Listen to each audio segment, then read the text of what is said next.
Good evening, everyone. Good evening.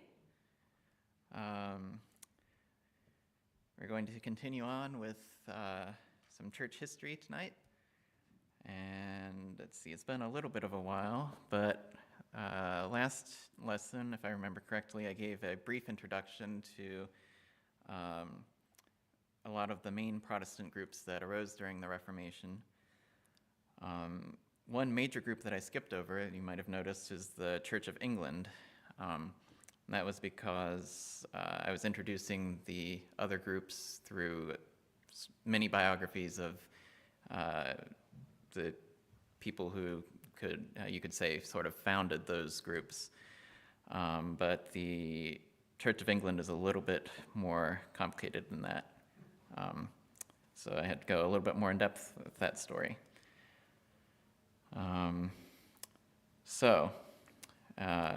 What do you think of when I say Anglican? Church of England?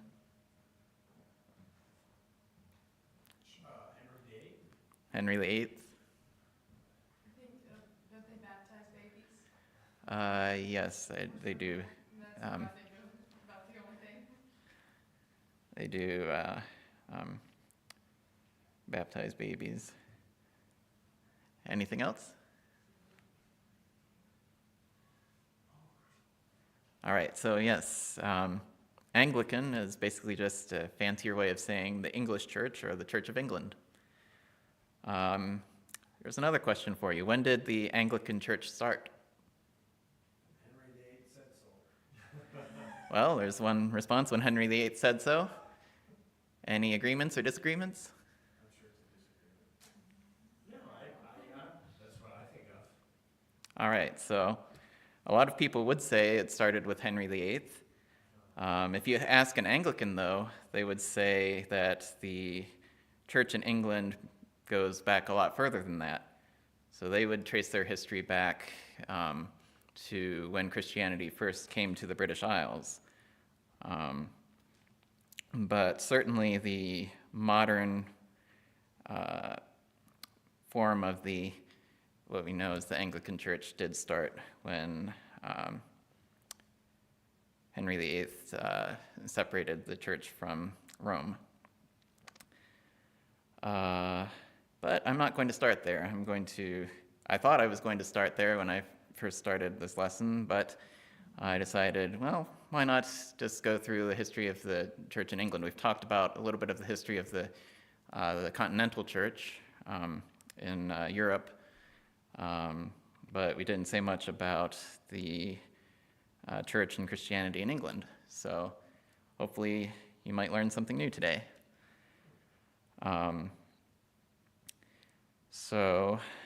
Christianity in England and the British Isles predates the rise of the Roman Catholic Church. The exact date at which Christianity was brought to England is unknown, but there is evidence to suggest that there were at least 3 British bishops at the Council of Arles in AD 314 and several more at the Council of Nicaea in AD 325, which would mean that the church was already well established in Britain at that time.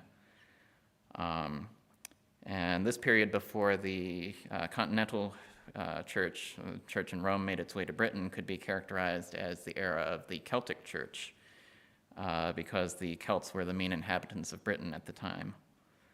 The Celtic Church developed separately from the Roman Church with its own culture and calendar and traditions until the Roman Church sent missionaries to Britain in AD 597.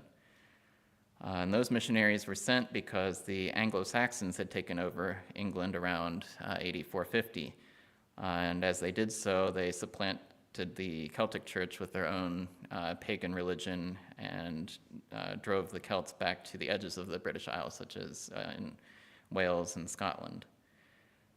Does anyone remember Gregory the First? Pope Gregory? We talked about him way, way, way back. He was one of the major popes who consolidated the civil authority of the church in Rome, and brought it together with ecclesiastical authority. So Gregory the First, it's that same Gregory, sent Augustine as a missionary to the Kingdom of Kent in southeastern England. Now, this isn't Augustine of Hippo. This is a different Augustine, an Augustine who would later be known as Augustine of Canterbury, because he would become the first bishop of Canterbury, Archbishop of Canterbury. Let's see. The King of Kent, which is where Augustine was sent, Ethelbert, had some exposure to Christianity because his wife was the daughter of a Christian king from France. And after allowing Augustine to preach freely to his subjects throughout Kent, Ethelbert eventually converted himself. Augustine established Canterbury as the head city of the Roman Church in Britain, and he subsequently became the first Archbishop of Canterbury. Despite his success in converting the Anglo-Saxons, however, he faced resistance from the Celts because they already had their own church and did not want to come under the authority of Rome. The two church groups functioned separately throughout Britain until about AD 664, when King Oswu of Northumbria called the Synod of Whitby to determine whether his subjects would celebrate Easter on the date set by the Roman Church or the date set by the Celtic Church. And the Roman date was what won out, and in the years following, the Celtic Church eventually joined with the Roman Church. Some of the independent spirit of the Celtic Church, however, continued to influence how the future English Roman Church would view itself in relation to Rome and the papacy. Now, of course, we're talking about England and the British Isles, but England didn't exist yet. England was, as a united country, didn't exist until the 900s, when the Saxon kings in southwest defeated the Vikings, who had invaded northern and eastern Britain in the 800s. Before that, it had been divided up into a bunch of smaller kingdoms: Northumbria, Mercia, Wessex, Sussex, Kent, Essex, and East Anglia.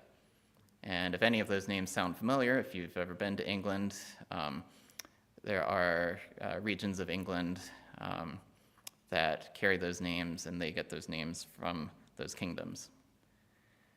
Let's see.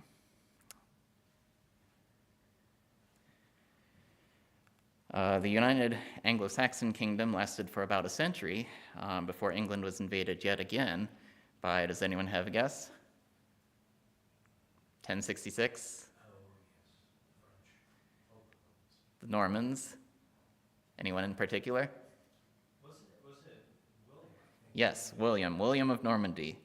So William of Normandy, who later became known as William the Conqueror because of his success in conquering England,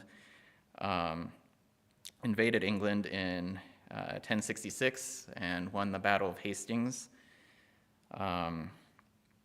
And we've talked a lot about the relationship between church and state in this series. Here you can see it pop up again. William had gotten the Pope to endorse his claim to the throne of England against, I'm forgetting the name of the other claimant to the throne, but the Pope had even allowed him to have a specific banner that supposedly carried with it God's blessing on his conquest. But then after taking power, William told the Pope in 1070 that he owed the Pope no allegiance.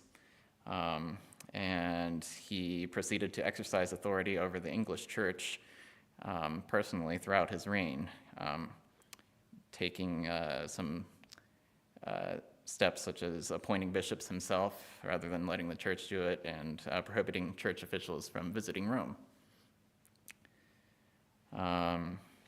And later on, we have one of the most infamous church-state incidents in English history. Does anyone have a guess what that might be?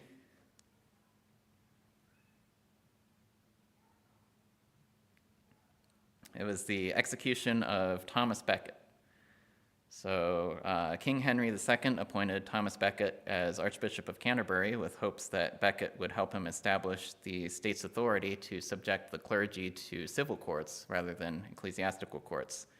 Because at the time, if there was some matter of litigation involving clergy, they fell under the authority of the church courts, and the civil authority couldn't try them. So he had the idea that Becket was on his side and held his view, but then Becket ended up taking the opposite stance once he was archbishop. And Henry struggled against him for several years until 1170, when Becket was executed. And reportedly, that was not at the king's order, but by some knights who had overheard him say, "Will no one rid me of this turbulent priest?" and had taken that as a sign that he wanted Becket to be killed, as if he had told them personally. Let's see, and we've already talked about John Wycliffe, if you remember briefly. He was a vicar, politician, philosopher, and theologian in the 1300s who made his mark in 3 areas. Most importantly, he created the first translation of the Bible into English from the Latin Vulgate, believing that the gospel should be preached to the common people in their everyday language. He also wrote against the doctrine of transubstantiation, which was arising in the church at the time. And then he also laid the philosophical groundwork for the future idea of royal supremacy. Remember that idea, royal supremacy, which would be used to separate the English church from Rome, or to justify its separation. He developed a political theory that said men receive dominion directly from God, and when they are in a state of mortal sin, their dominion is in name only. And he said that the church was in that state, in sin, and so the church should give up its possessions and return its property and return to poverty. And then that the state, and the state is the king, of course, should be the administrator of that process. And then, not necessarily church-related, but you'll see how it plays into our story later. In the 1400s, England went through a series of civil wars called the Wars of the Roses. Has anyone ever heard of those? And they were so named because of the flowers associated with the two sides of the conflict. The House of York bore a white rose, and the House of Lancaster bore a red rose. The wars were fought over which house had a rightful claim to the throne of England. And the House of York ended up losing when Henry Tudor defeated Richard III at the Battle of Bosworth Field in 1485. Henry became King Henry VII, but although he took the throne, there were several other claimants to the throne that still remained, and they posed a potential threat to the Tudor dynasty.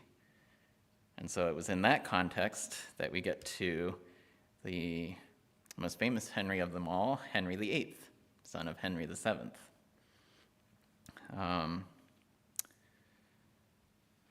So what do we know about Henry VIII? Many wives, yes. Anything else?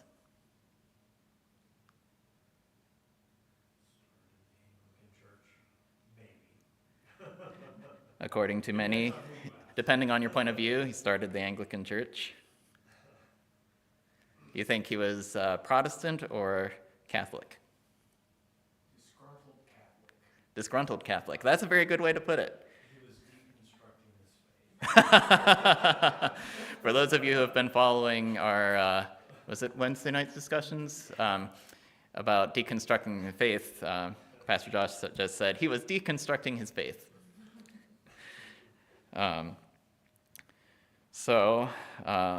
Next to his 6 marriages, Henry VIII is most well known for creating the Church of England by splitting it off from the Roman Catholic Church.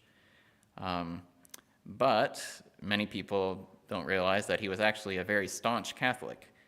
And his reason for splitting off from Rome was not really theological. It was more just he wanted to do something that the Pope wouldn't allow him to do. So how many of you know the last part of the British monarch's title? Maybe. Josh? I know in it is something about protector and defender of the faith. Yes, very good. So the full title currently is, I think, let's see, Charles III, by the grace of God, of the United Kingdom of Great Britain and Northern Ireland, and of his other realms and territories, King, head of the Commonwealth, defender of the faith. Now, Henry VIII was the first British monarch to hold that title. Any guesses as to how he got it? Defender of the faith? Yes. Did he give it to himself? No, that's what you would think. He didn't give it to himself. I was actually surprised when I learned this. The Pope didn't do it. Actually, he did. Yes. So Henry VIII didn't get the title Defender of the Faith by declaring himself the head of the English Church. He got it as a result of writing an anti-Reformation booklet called A Defense of the Seven Sacraments Against Martin Luther. And as a result of that, the Pope gave him the title Defender of the Faith. So he was decidedly not Protestant. But he did keep a careful balance of Protestant and Catholic advisors in his court. And even with Protestant agitation, the liturgy and practices of the Anglican Church under his reign remained mostly the same as they had been when the church had been under Rome's authority. So as I mentioned previously, there were several possible challengers to the throne from the War of the Roses.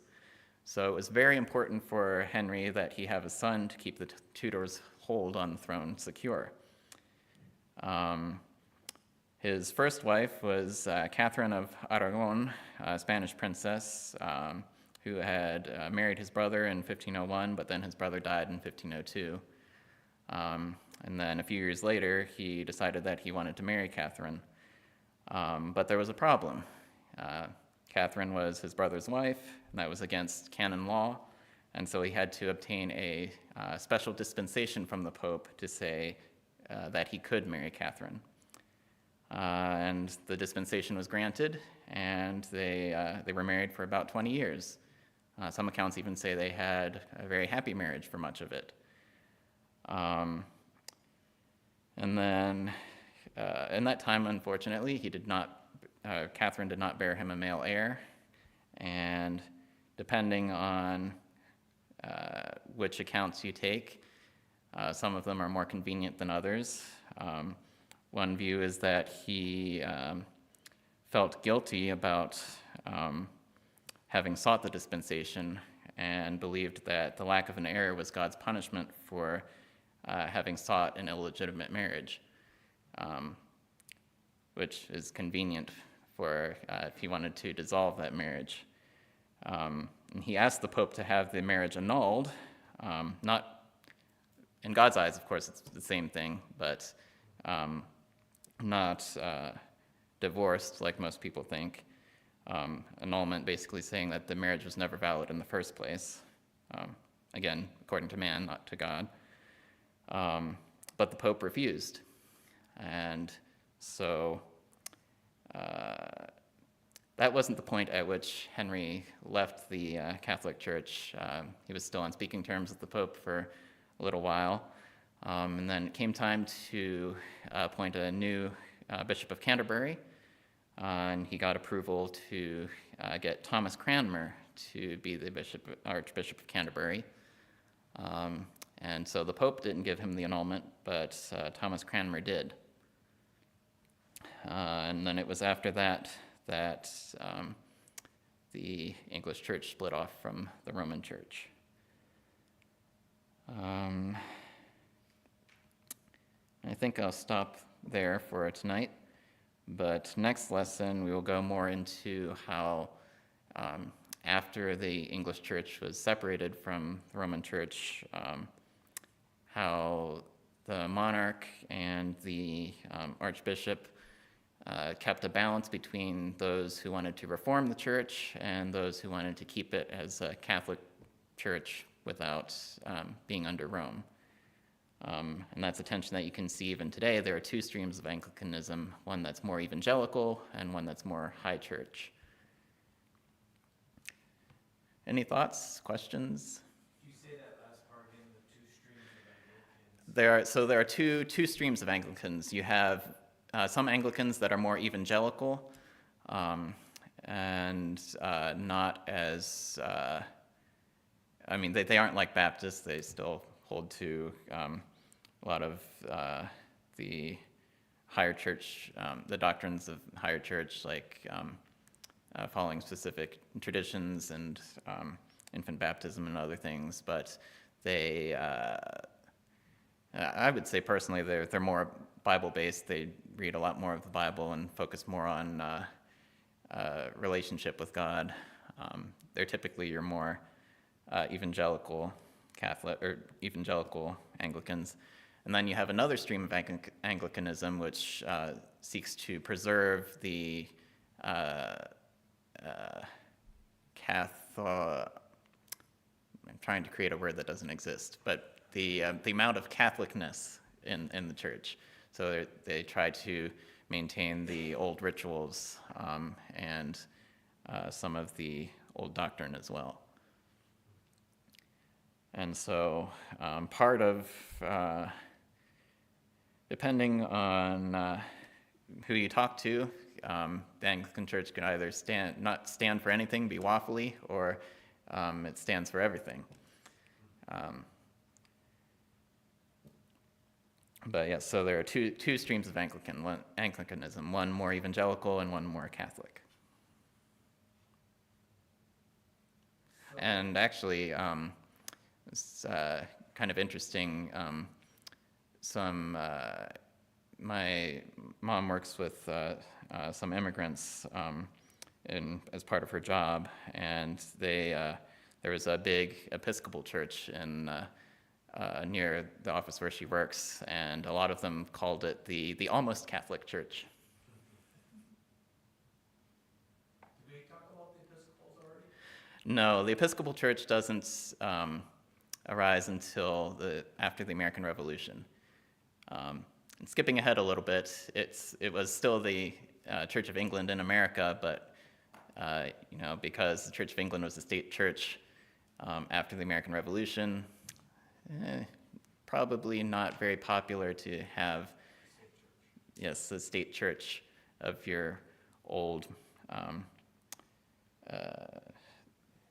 the old kingdom exerting control over church in the new country. So they changed their name from Anglican Church, English Church, to Episcopal Church, which is just a description of their polity. So when the Anglican Church that's associated with King Henry took off or continued to grow or whatever, did they, since he defended the seven sacraments, is that what they practiced? Well, so the question was,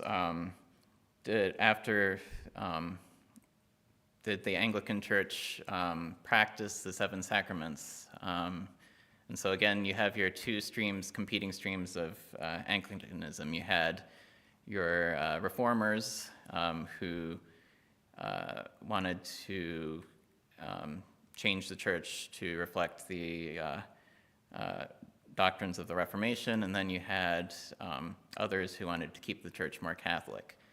And so at various points, the Anglican Church has looked more Catholic, and at other times it has looked more Reformed. So at some points, the sacraments have had more of an emphasis in some areas, and in other times they've had less emphasis. And we'll get into this in our next lesson, but the 39 Articles and the Book of Common Prayer are what were developed by Archbishop Cranmer to define what the doctrine of the church would be.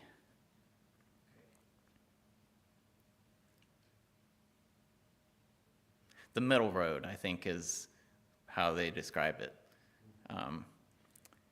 to try to keep balance.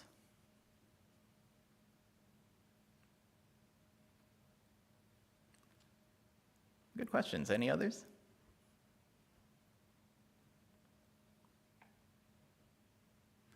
All right. Well, I'll welcome up Pastor Josh for a prayer.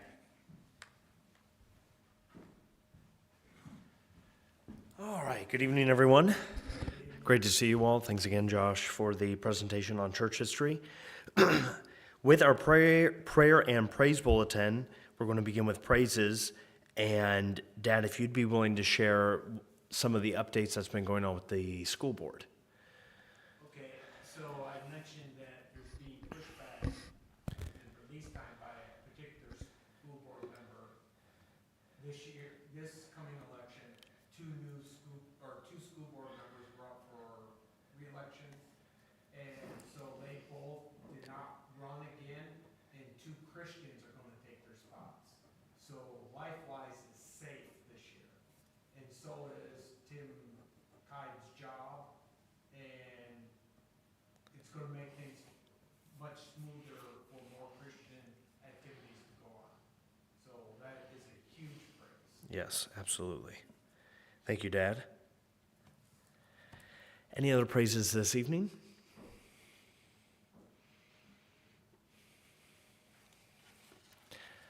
All right.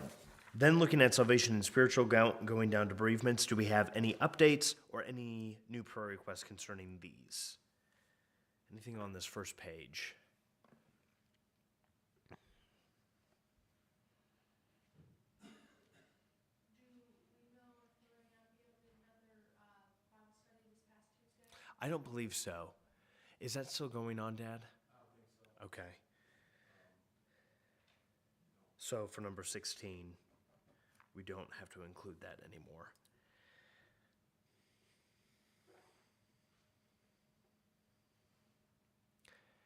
Any others? Any at all? All right.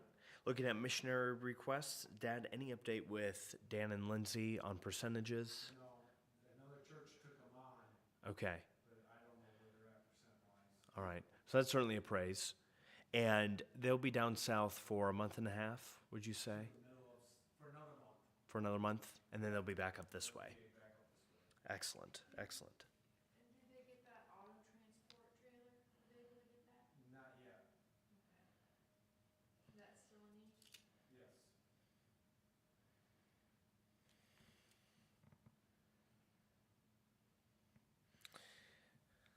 All right. Anything else with missionary requests? Don't seem to be. Health requests. Anything on this last one? Dad, can you go ahead and give an update for Mr. Not Mr. Giegold. In the back, Mr. Wolf. Yeah, Bob Wolf, he is reacting to medication, from my understanding. He went to see the doctor Monday, was prescribed 2 medications, did very well Monday night. Then sometime Tuesday, started to respond to what they think, whatever he was put on. So today he was back to miserable. So be praying for his health. And he's struggling with allergies or something with sinuses. Yeah. So recovery with his sinuses.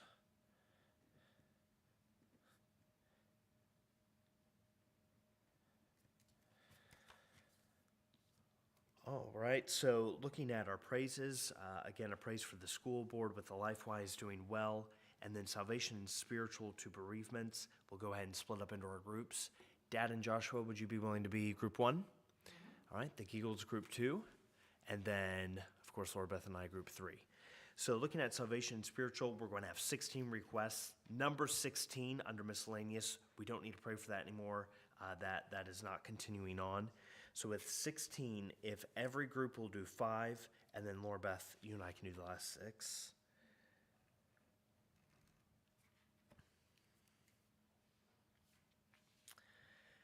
Missionary requests, there are 11. If every group will do, well, actually, there are 12. If you notice, the Galts are 3 and the Grovers are 3. So we just have to push every number up 1, starting with Dan and Lindsay. So with that in mind, if there are 3 groups, if everyone will just do 4.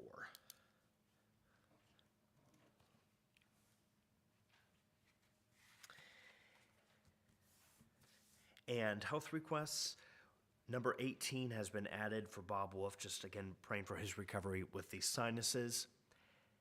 So if every group will do 6.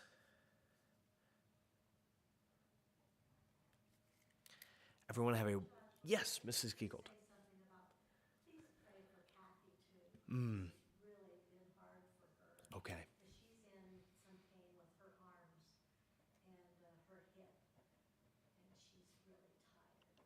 But I don't know that she would want that to go on the prayer list. But if we could just pray for her tonight. absolutely. Thank you, Mrs. Giegold. So for number 18, if we'll pray both for Bob and for Kathy. Just a lot going on for the both of them. Well, Lord willing, see all of you on Sunday. Again, Joshua, thanks for the presentation, and safe travels back home.